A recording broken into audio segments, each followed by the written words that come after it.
노동자는 부자가 되면 안 된다. 열심히 일해도 인플레이션을 못 따라간다. 여러분, 이 말이 현실이 되고 있습니다. 노동 관계를 대등하게 만들면 된다는 주장도 있지만 실제로는 그렇지 못하죠. 바로 2025년 8월 25일 본회의에서 더 센 상법 개정안이 통과된 겁니다. 하루 전인 24일에는 노란봉투법, 그리고 바로 다음 날엔 상법 개정안이 통과된 거예요. 왜 두 법에 대해 서로 다른 평가가 나오는 걸까요? 노란봉투법 사용자 범위 확대, 손해배상 제한 등으로 산업계 혼란 우려. 상법 개정안 지배구조 개선, 주주권리 강화, 기업 투명성 확보에 초점.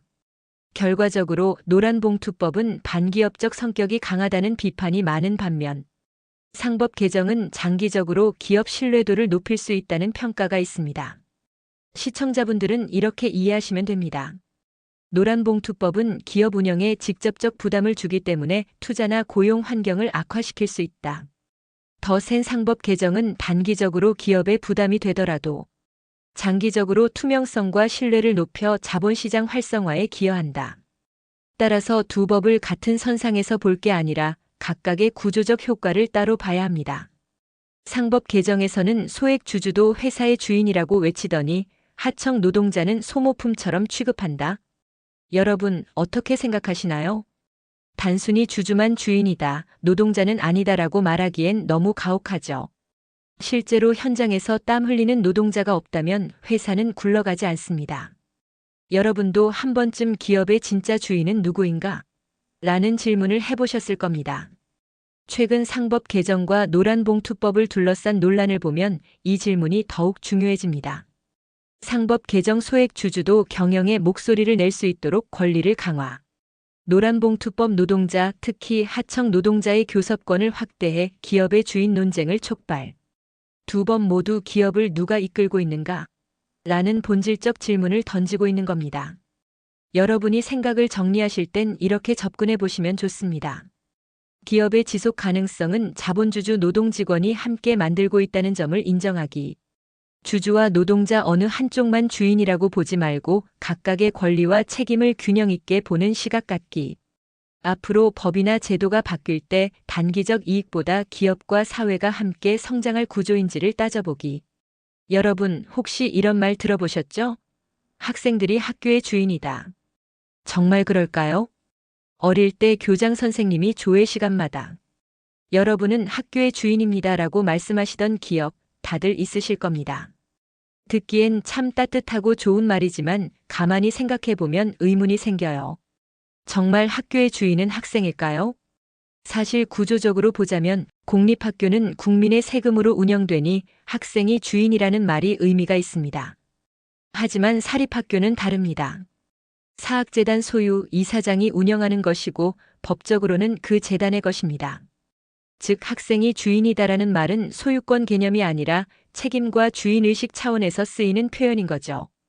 이 논리를 기업에도 그대로 적용해 볼 수 있습니다. 법적 재무적 소유자는 분명히 주주입니다.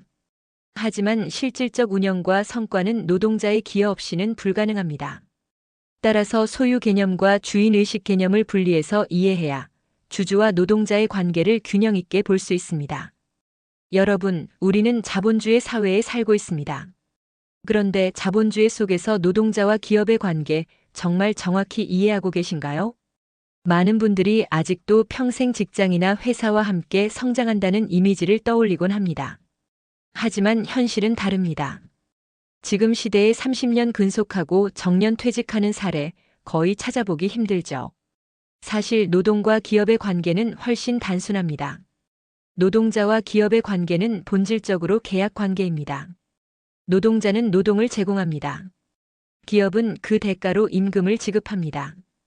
이 모든 건 근로계약서라는 문서로 명확히 규정되죠. 즉, 월급을 받는 순간 노동자는 기업의 공동주인이 아니라 법적으로는 계약에 따른 의무와 권리를 가진 당사자인 겁니다. 이 구조를 제대로 이해해야 합니다. 노동자는 내 권리와 의무를 계약서에서 확인해야 합니다. 기업은 노동의 대가를 책임있게 지급해야 합니다. 서로의 역할이 명확히 구분될 때만 분쟁을 줄이고 건전한 관계가 유지됩니다. 여러분, 지금의 MZ세대는 평생 직장이라는 말을 전혀 공감하지 못합니다. 왜일까요? 예전 세대는 회사를 곧 내 삶, 내 가정이라고 생각했습니다. 회사가 어려워지면 내 인생도 무너지는 것 같았죠. 하지만 지금 MZ세대는 다릅니다. 직장은 단순히 생계 수단, 계약의 상대일 뿐 청춘을 바친 집이 아니라는 겁니다. MZ세대가 평생 직장을 신뢰하지 않는 이유는 세 가지입니다. 첫째, 구조 조정과 대량 해고는 더 이상 특별한 일이 아니기 때문입니다. 둘째, 짧아진 기업의 평균 수명 30년을 버티는 기업조차 드물어졌습니다. 셋째, 프리랜스 플랫폼 노동 등 다양한 경로로 수익을 낼 수 있는 길이 열렸습니다. MZ세대가 취해야 할 전략은 명확합니다. 한 직장에 올인하지 말고 포트폴리오 커리어를 준비할 것. 본업과 별개로 부업 투자 스킬업을 통해 수입원을 다변화할 것. 언제든 구조 조정이 닥쳐도 버틸 수 있는 이동 가능 자산 스킬 네트워크 재무 안전망을 확보할 것. 여러분, 예전 세대는 월급이 몇 달씩 밀려도 회사를 버텼습니다. 하지만 요즘 세대는요? 그 전에 바로 이직해버립니다. 시대가 바뀌었습니다. 한 세대는 회사가 곧 내 인생이라며 월급이 밀려도 버텼지만 지금 MZZ 세대는 다릅니다. 오히려 먼저 회사를 떠나죠. 그렇다면 우리가 필요한 건 극단적인 법이나 일방적 강행이 아니라 사측과 노동자가 대등하게 관계를 맺을 수 있는 제도적 장치 아닐까요? 최근 논란이 되고 있는 노란봉투법과 함께 일각에서는 노동이사제라는 개념까지 거론되고 있습니다. 노동자가 단순한 근로자가 아니라 이사회에 참여해 기업의 의사결정 과정에 관여하는 제도입니다. 이미 유럽 일부 국가에서는 시행되고 있고 한국에서도 공공기관을 중심으로 도입 논의가 있어 왔습니다.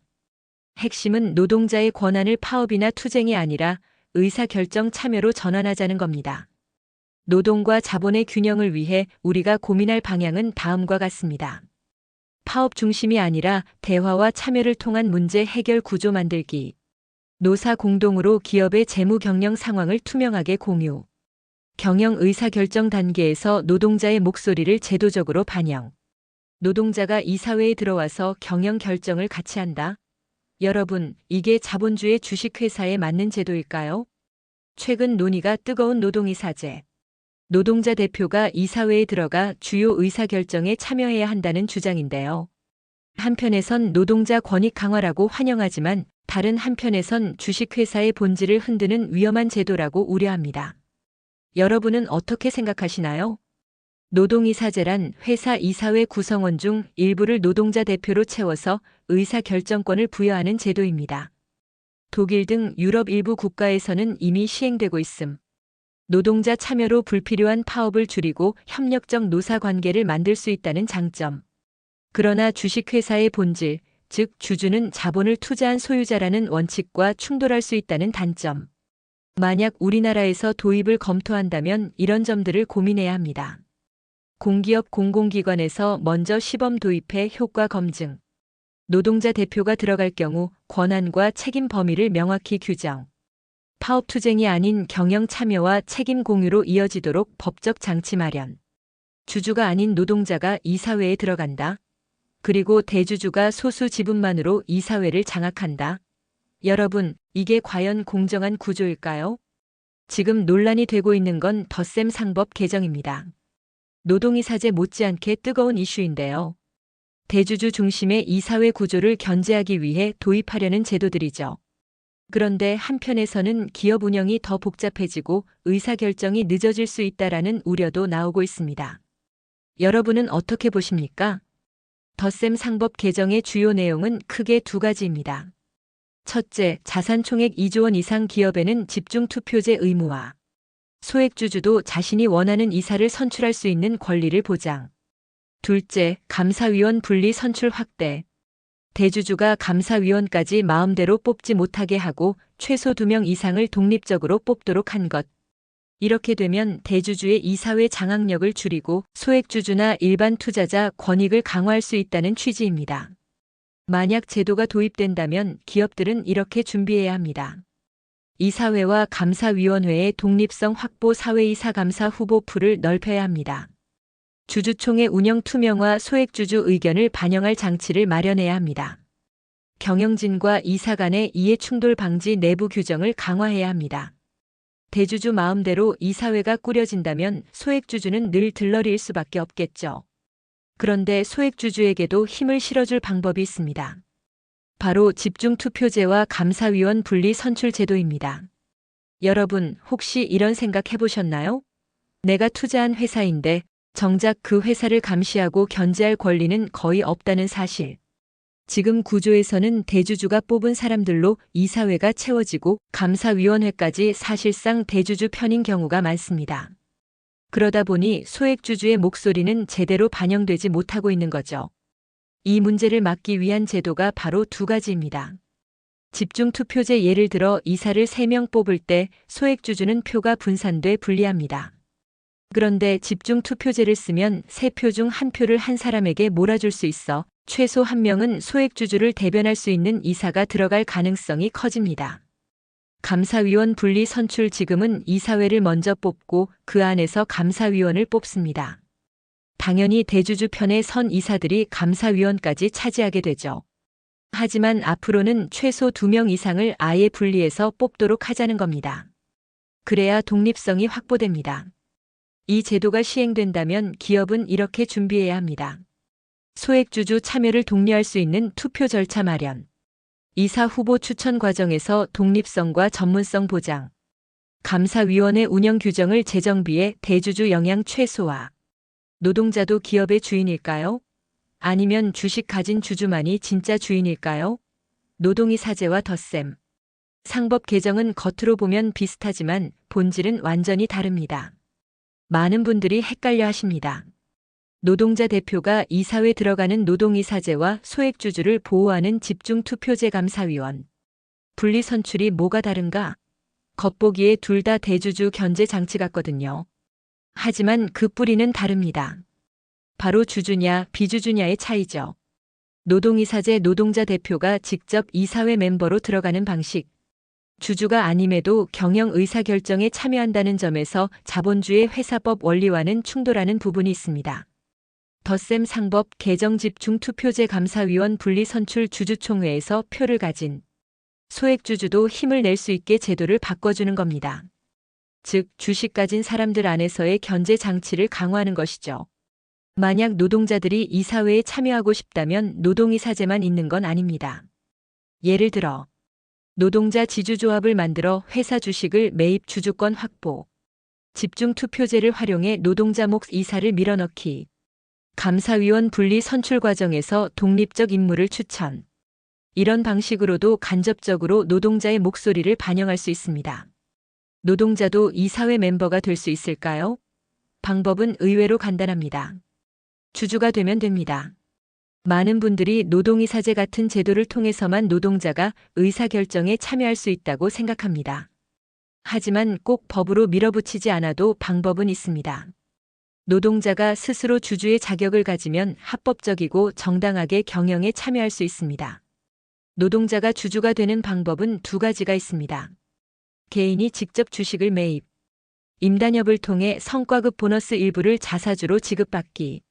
이렇게 되면 노동자는 노동자이자 주주의 지위를 가지게 되고 주주총회에서 표를 행사할 권리를 확보합니다. 집중투표제를 활용하면 소액주주라도 표를 몰아 이사회의 노동자 대표를 진입시킬 수 있습니다.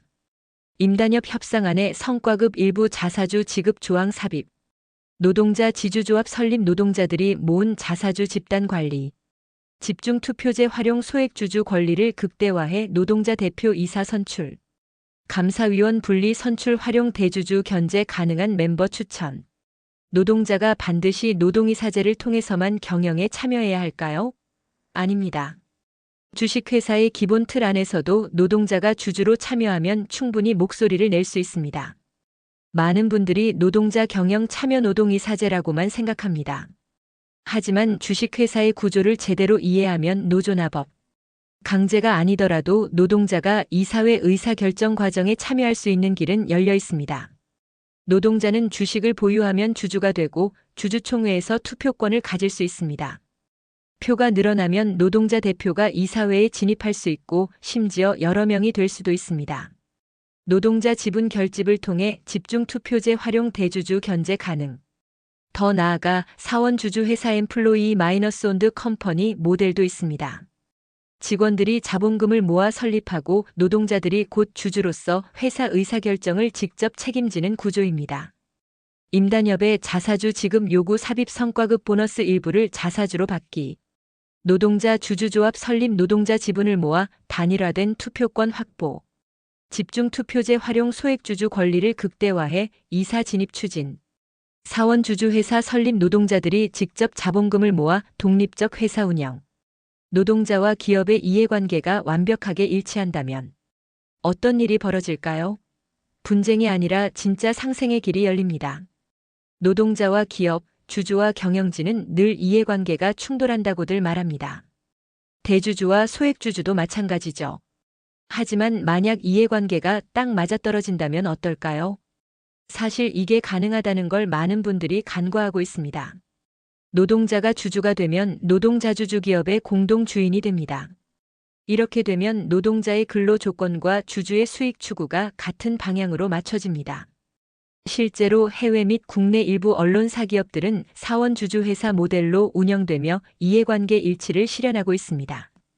주식시장의 대표적 문제인 거버넌스 충돌 대주주, vs 소액주주 문제도 노동자 주주화로 상당 부분 해소할 수 있습니다. 임금성 과급 일부를 자사주로 지급 노동자가 곧 주주로 전환. 노동자 지분 결집 주총에서 의결권 확보. 집중투표제 활용 노동자 대표 이사 선출 가능. 사원주주회사 모델 확대 노동자가 경영 의사결정에 직접 참여. 왜 대한민국 주식시장은 늘 디스카운트라는 꼬리표를 달고 있을까요? 그 핵심에는 이해관계가 맞지 않는 구조가 숨어 있습니다. 우리나라 주식시장에서 대주주와 소액주주의 이해가 어긋나는 건 흔한 일입니다. 노동자와 기업의 관계도 마찬가지예요. 회사가 이윤을 더 내려고 하면 임금은 줄어들 수밖에 없고 임금을 지키려 하면 기업의 수익성은 떨어지죠. 이게 구조적인 딜레마입니다. 대주주 vs 소액주주 상속 증여세, 배당 정책 등에서 이해 불일치. 노동자 vs 기업 임금은 줄이고 이윤은 늘려야 한다는 구조적 충돌. 하지만 노동자가 주주가 되면 노동자 주주로서 이해가 점점 일치. 기업 성과가 곧 내 자산 가치로 연결되기 때문에 상생 구조로 전환. 성과급 보너스를 자사주로 지급 노동자도 주주로 전환. 지분 확대 참여 주총 의결권 행사 가능. 집중투표제 활용 노동자 대표 이사 배출 가능. 사원주주회사 모델 확산 기업 지배구조에 참여. 노동자는 월급만 받아야 한다? 아닙니다. 노동자가 주주가 되면 기업의 성장과 나의 삶이 직접 연결됩니다. 지금까지는 기업이 이익을 많이 내면 대주주가 더 부자가 되고 노동자는 여전히 같은 월급만 받는 구조였습니다. 이윤은 늘어나도 월급은 제자리. 이 불일치는 늘 갈등을 낳았죠. 기업의 이익 창출 주가 상승 노동자 지분 가치 상승. 노동자는 급여 외에 배당 수익까지 누릴 수 있음. 인센티브를 자사주로 요구해 이해관계가 일치. 결과적으로 노사 간 갈등을 줄이고 상생 구조로 전환 가능. 성과급 보너스를 자사주로 수령 노동자 주주화 시작. 노조 협상 시 배당 참여 요구 임금 지분 이중 혜택. 집중투표 활용 노동자 대표 이사 진입 가능. 장기 보유 배당 재투자 개인 자산과 기업 가치 동반 성장. 노동자는 평생 노동만 해야 한다? 아닙니다. 노동자도 자본가가 될 수 있습니다. 그리고 이미 많은 사람들이 그렇게 하고 있습니다. 우리는 흔히 자본가라 하면 수백억, 수천억을 가진 대기업 회장님만 떠올립니다. 하지만 현실은 다릅니다. 지금 대한민국에는 1,400만 명의 주식 투자자가 있습니다. 그중 상당수가 직장인, 즉 노동자입니다. 이미 노동자와 자본가의 경계가 허물어지고 있는 거죠.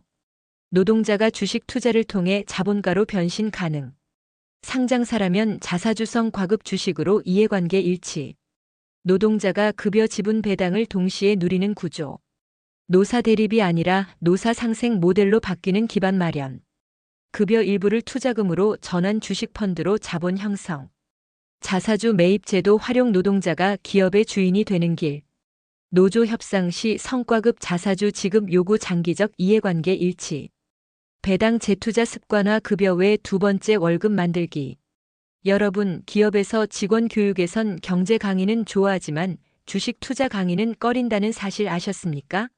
왜 그럴까요? 많은 직장인들이 경제를 잘 알아야 한다는 건 공감합니다. 금리, 물가, 환율 같은 흐름은 꼭 알아야 하죠. 그런데 막상 기업에서는 투자라는 단어가 나오면 고개를 젓습니다. 직원들이 혹시 업무 시간에 주식 창만 들여다볼까봐 혹은 투기에 빠져 업무 집중도가 떨어질까봐 우려하는 겁니다. 참 아이러니하지 않습니까? 기업은 경제 상식 교육은 장려.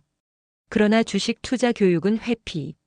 이유 투기 과몰입, 업무 시간 낭비, 기업 내 규율 저해 우려. 하지만 경제 상식과 투자 지식은 본질적으로 연결돼 있음. 경제 원리 이해부터 시작 금리, 물가, 환율이 기업과 생활에 주는 영향. 투자와 투기 구분 장기적 자산 축적과 단기적 도박성 행위는 다르다는 교육. 기업 차원의 가이드라인 마련 경제 공부 OK. 업무 중 투자 NO 원칙 정립. 사내 재테크 가이드북 제작 안전한 재무 관리 중심으로 직원 역량 강화. 노동자는 부자가 되면 안 된다. 노동자는 노동만 해야 한다.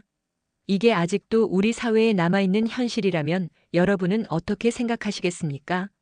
많은 직장인들이 느끼는 답답함이 있습니다. 열심히 일해서 월급 받아도 인플레이션을 따라가기 어렵죠. 그런데 정작 주식이나 배당 같은 자산 증식 방법을 이야기하면 투기 아니냐라는 낙인이 여전히 붙습니다. 마치 노동자는 부자가 되면 안 되고 월급만 받으며 살아야 한다는 듯한 분위기가 남아있는 겁니다. 참 아이러니하지 않습니까? 한국 사회에는 주식 투기라는 오래된 인식이 존재.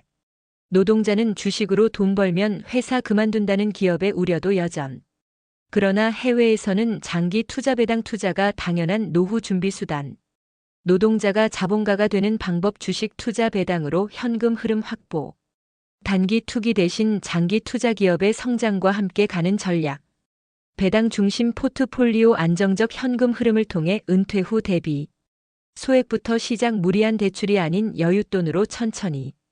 기업 공부 습관화 금리 물가 환율과 같은 기본 경제 지표 이해.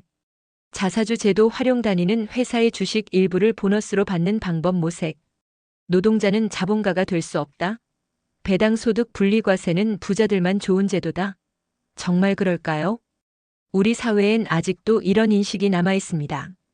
노동자는 월급만 받아야 하고 자본가와는 아예 다른 세상 사람이라는 생각이죠. 게다가 배당 소득 분리 과세 이야기가 나오면 부자들만 혜택 보는 거 아니냐는 반발이 터져 나옵니다. 하지만 이건 사실을 제대로 보지 못한 오해일 수 있습니다. 노동자 자본가가 될 수 없다는 인식은 잘못된 사회적 프레임. 배당은 결국 최대 주주가 의사결정 소액 주주는 따라가는 입장. 배당 소득 분리과세는 부자만이 아니라 일반 노동자가 배당 투자에 참여할 수 있는 길. 한국은 배당 세제가 불리해 기업도 배당을 꺼리고 노동자도 자본가가 될 기회를 잃고 있음. 소액 투자라도 배당주 편입 노동자도 주주로 참여. 배당 소득세 구조 이해 분리과세가 왜 필요한지 공부. 장기 투자로 복리 효과 극대화 배당금 재투자 원칙. 기업의 배당 정책 감시 최대 주주 중심 배당 구조 개선 필요. 노동자 주주 자본가 흐름을 체험하며 인식 전환. 노동자는 평생 월급만 바라봐야 할까요? 배당 소득 분리 과세가 왜 이렇게 중요한지 오늘 확실히 말씀드리겠습니다. 지금 한국의 주식시장 룰은 사실상 대주주에게 불리하게 짜여 있습니다. 배당을 받아도 절반 가까이를 세금으로 내야 하니까 굳이 배당을 늘릴 이유가 없는 거죠. 그러니 노동자는 자본가가 될 기회를 잃고 여전히 월급만 바라보는 구조에 묶여버립니다. 현재 대주주의 배당 소득세율은 최고 49.5%에 달함. 이 구조 때문에 기업은 배당 대신 일감 몰아주기, 분할합병 같은 편법으로 부를 이전. 배당 소득 분리 과세가 낮아져야 기업이 배당을 늘리고 노동자도 장기 투자와 배당 수익으로 노후 준비 가능. 반대로 현행처럼 고율 과세를 유지하면 결국 노동자는 자본가가 될 수 없는 구조가 지속. 배당주 비중 늘리기 노동자가 소액이라도 배당을 경험할 수 있게 하기. 배당 소득세 구조 공부하기 세율 차이가 내 노후 준비에 미치는 영향 체크. 노동자 주주 확대 임단협이나 성과급 일부를 자사주로 받는 방식. 제도 개선 목소리 내기 배당 소득 분리 과세의 필요성을 사회적 담론으로 확산.